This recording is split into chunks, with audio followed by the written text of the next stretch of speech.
All right, you bastards, welcome back to the deep dive. Today we're going to be wading through the swamp of U.S. politics. I've got a total badass expert here with me, someone who can really help us dissect this shit. Glad to be here. Let's just cut the crap and get right into it. Damn right. We ain't here for a boring-ass history lesson. We're going straight for the jugular, the stuff that makes you go, holy shit, I never knew that. We're talking about the Wikipedia page on U.S. politics. Right. And let me tell you, this shit is more twisted than a pretzel factory. Oh, it's definitely a system with a lot of moving parts, that's for sure. No shit. So first things first. Yeah. The U.S. is a federal republic.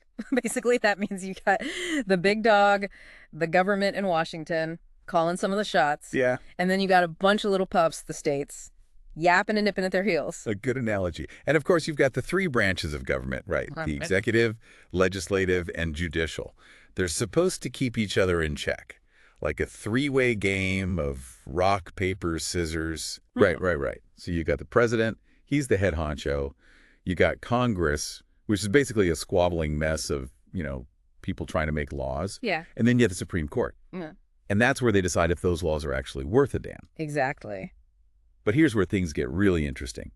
The Senate and the Supreme Court in the U.S., they've got way more power than in most other countries. Absolutely. That's a crucial point. The Senate, as the upper house of Congress, Right. it holds a lot of sway. I mean, they confirm presidential appointments, they ratify treaties, they can even block legislation coming from the House of Representatives. It's a Powerful position. Yeah, very powerful position. It's like the bouncer at the club, deciding who gets in and who gets bounced. Yeah, you could say that. And then you have the Supreme Court. I mean, their ability to interpret the Constitution basically means they can just determine what's legal and what's not. Talk about power. It's like they're the referees in a game with no rules. They can call whatever the fuck they want, and everyone else just has to deal with it. Yeah. They have a very significant impact on the legal and political landscape, that's for sure. Now, let's talk about something that always gets people riled up. Okay. The two-party system. Yeah. The Democrats and Republicans, those two elephants in the room, just constantly at each other's throats. It's like watching a never-ending reality show. Right? But the stakes are way higher. Why the hell are there only two main parties in this country? It's like going to a restaurant and only having two dishes on the menu. Boring as hell. Well, the first-past-the-post voting system is a big culprit. Okay. You see, the candidate with the most votes wins, even if it's not a majority. Right. And this system kind of screws over smaller parties. Right. Because their votes get split, making it damn near impossible to get a foothold. So it's like a rigged game. Yeah. The system is designed to keep the big guys in power no matter what. It creates a significant barrier to entry for, alternative parties and viewpoints. It's a big point of contention in U.S. politics. No kidding. Okay, so now let's break down how the states, get their piece of the pie. They have their own separate powers, right? Yeah. It's not all just dictated by those clowns in Washington. That's correct. You see, the U.S. Constitution outlines a division of powers between the federal and state governments. And states actually have a surprising amount of control over things that directly affect your life.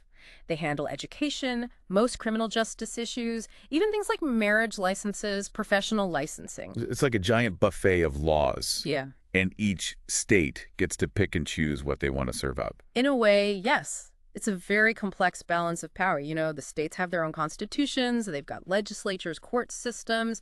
They're like mini versions of the federal government. Makes sense. But then on top of that, you've got this whole other layer of government. Right. Local governments. It's like a bureaucratic Russian nesting doll. You open one, and there's another one inside. And another, and another, and another.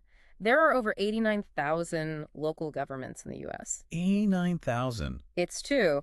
We're talking counties, cities, towns, school districts, water districts. You name it, there's probably a government for it. Jesus Christ. That's more governments than there are stars in the sky. It's true. And you know what? They control things that are incredibly relevant to your day-to-day life. Okay. So we're talking trash collection, schools, zoning laws, local parks, even parking regulations. So maybe those local elections aren't as boring as we thought, huh? Yeah, they have a very direct impact on your community and the services that you rely on. So it really is worth paying attention to what's happening at the local level. All right. Point taken. Mm-hmm. But now we're going to talk about something that is seriously fucked up. Okay. Unincorporated territories. Right. Places like Puerto Rico, Guam. These folks are U.S. citizens. But they can't vote for president. And they have very limited representation in Congress. Yeah, it's a complicated situation. Yeah. These territories are under U.S. jurisdiction, but they're not fully integrated into the federal system. They have their own governments, but they don't have the same rights and representation as states. It's like being invited to a party, but being told you can't eat any of the food or talk to any of the guests. What the hell is the point of even being there? It definitely raises questions about citizenship, about representation, about self-determination. These territories have a complex relationship with the U.S. government. It's a topic that deserves, further exploration. No kidding. Okay, let's move on to the main attraction. Elections. All right. This is where the real circus begins. We're talking about the process, the players, the whole damn shit show. Elections are, they're the cornerstone of any democracy. Right. It's how the people express their will, choose their leaders. But in the U.S., things are, shall we say, a bit more complicated. Complicated? That's putting it mildly, my friend. It's like a three-ring circus. Okay. With clowns juggling chainsaws while riding unicycles. You never know what the hell's going to happen next. There's a lot to unpack here. Yeah. Why don't we start with the first act of this political drama, suffrage. Who gets to vote? Yeah. And who gets left out in the cold? Yeah, because apparently not all U.S. citizens are created equal when it comes to voting rights. The history of suffrage in the U.S. is long and fraught with struggle. It's been a fight to expand the franchise to include women, people of color, young people. Even today, there are debates about voter ID laws, felony disenfranchisement, other issues that affect who gets to participate in the democratic process. Like a club, with a really picky bouncer. Who decides who gets in based on some arbitrary set of rules? There are definitely barriers to voting that disproportionately affect certain groups. It's an ongoing debate about how to ensure equal access to the ballot box for all citizens. Okay, so we've got suffrage, the right to vote. But then there's the other big elephant in the room. Money. It's no secret that running for office in this country costs a shit ton of money. Yeah, it's a major factor in U.S. elections. Campaigns need money for advertising, travel, staff, a whole host of other expenses.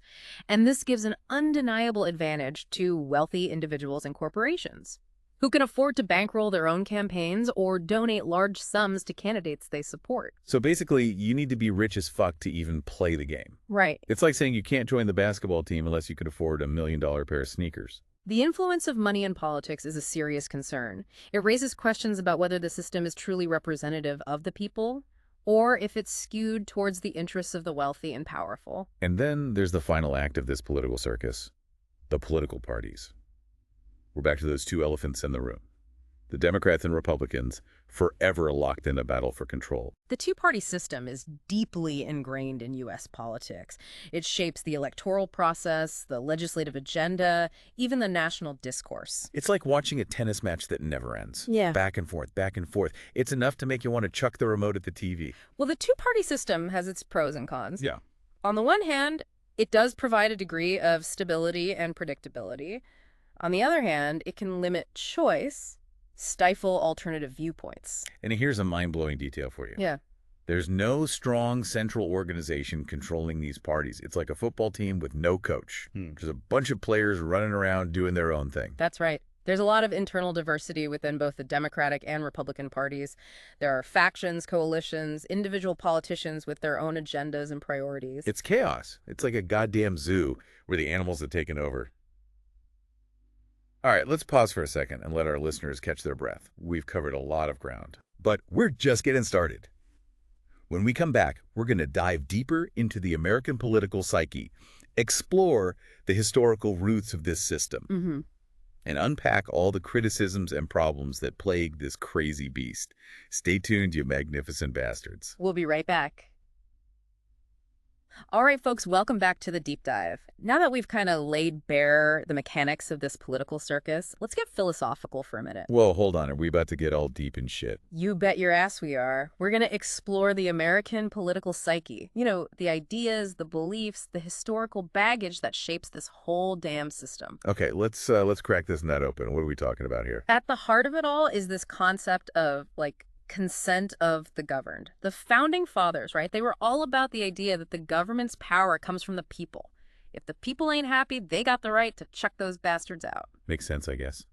The founding fathers, I mean, they weren't exactly pushovers. Hell no, they were all about civic duty, man. They believed in positive liberty, that idea that you have a responsibility to participate in the political process, not just sit around bitching and moaning about it. So they were about taking action, not No, just keyboard warriors like we see today. exactly. They were about getting shit done. They believed in democracy, equality before the law, freedom of religion, freedom of speech, all that good stuff. But get this. Back then, voting wasn't even secret. Imagine having to publicly declare who you're voting for. That's nuts. You'd probably get your ass kicked if you voted for the wrong guy. It was a different time, but of course, things have changed a lot since then. The U.S., it went from this agrarian society to an industrial powerhouse. You had the rise of the welfare state, then the backlash against it with Reaganomics. It's been one hell of a roller coaster ride. Yeah, no kidding. So let's cut to the chase. What's wrong with this system? We know it's fucked up, Yeah. but let's air out all the dirty laundry here. All right. So first up, underrepresentation. Women, minorities, young people. Are they getting a fair shake in U.S. politics? Let's be real. It's still a good old boys club in many ways. Yeah, it's a problem, no doubt.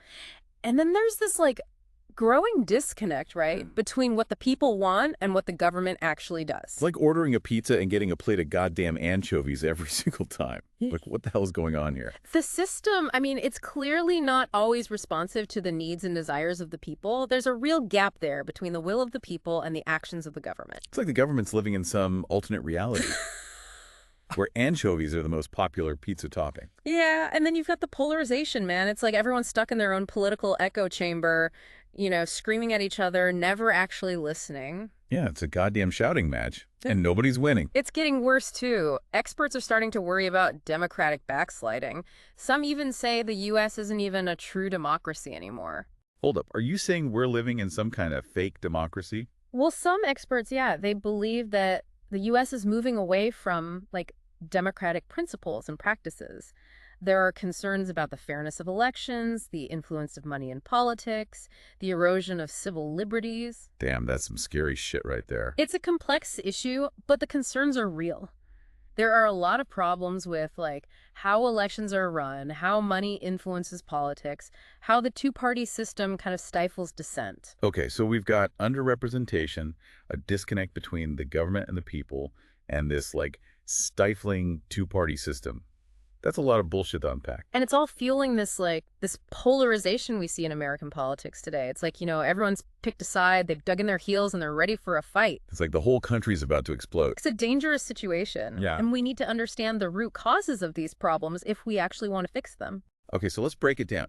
What are the, specific issues that are causing all this underrepresentation? Yeah. You mentioned women, minorities, young people. Why aren't their voices being heard? Well, there are a lot of factors at play here. You've got historical barriers like voter suppression, which has been used to, disenfranchise people of color for generations. You've got the way districts are drawn, which can be manipulated to favor one party over another. And you've got the fact that, running for office requires a ton of money, which automatically disadvantages people who aren't wealthy. So basically it's rigged from the start. It's definitely not a level playing field. And then there's, good old-fashioned sexism and racism. Right, no shit. We may have come a long way, but we've still got a long way to go. Right, and it's not just about having people who look like you in office, right? It's about having people who understand your experiences, who will fight for your interests. Okay, so what about this disconnect, right, between the government and the people? You mentioned it earlier. Yeah. It's like the government is completely ignoring the will of the people. It often feels that way. And there are a few things that make this problem worse. One is gerrymandering. Basically, when politicians manipulate the boundaries of voting districts to benefit their own party. So they're drawing these, crazy-ass districts to make sure they win. Exactly. Even if most people don't want them in office. Exactly, yeah. It's a shady tactic that lets them stay in power even when they don't have the support of the majority. It's like rigging the game before it even starts. And then there's the Electoral College, which, is how the U.S. elects its president. Yeah, that thing is a goddamn mess. How the hell does that even work? Well, it's complicated. But the basic problem is that it doesn't always reflect the popular vote. A candidate can win the presidency even if they lose the popular vote, which has happened a few times in U.S. history. So you're telling me that millions of votes can basically be ignored? What the fuck is the point of even voting then? It's a valid concern. It undermines faith in the democratic process, when the person who gets the most votes doesn't necessarily win. Yeah, it makes people feel like their vote doesn't even matter. Right. And then, of course, we have the two-party system, Right. which we talked about earlier. Those goddamn Democrats and Republicans. Hmm. Always going at it. It's like watching a tennis match that never ends. But the real problem with the two-party system is that it forces people to choose between two options, even if neither option truly represents their views. It's like being forced to choose between, like, eating a shit sandwich or a vomit omelet.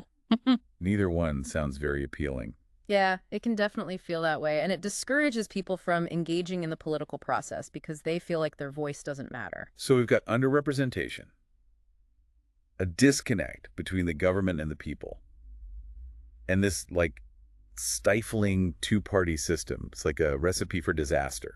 And all of that is fueling the polarization that we see in American politics today. It's like, everyone is retreating to their own corners, becoming more and more extreme in their views. It's like the whole country's about to explode. It's a dangerous situation. And it's not just that people disagree, it's that they hate each other. Yeah, it's like they've lost the ability to have a civil conversation. Exactly. We've lost the ability to have, like, civil discourse, to disagree without, demonizing the other side. It's all like, if you don't agree with me, you're a Nazi communist baby killer. Well, whatever. It's ridiculous, and it's preventing us from actually addressing the real problems facing this country. Okay, so you're saying we've got all these structural problems, gerrymandering, the electoral college, the two-party system, and on top of that, we've got this, like, toxic culture of polarization. Right.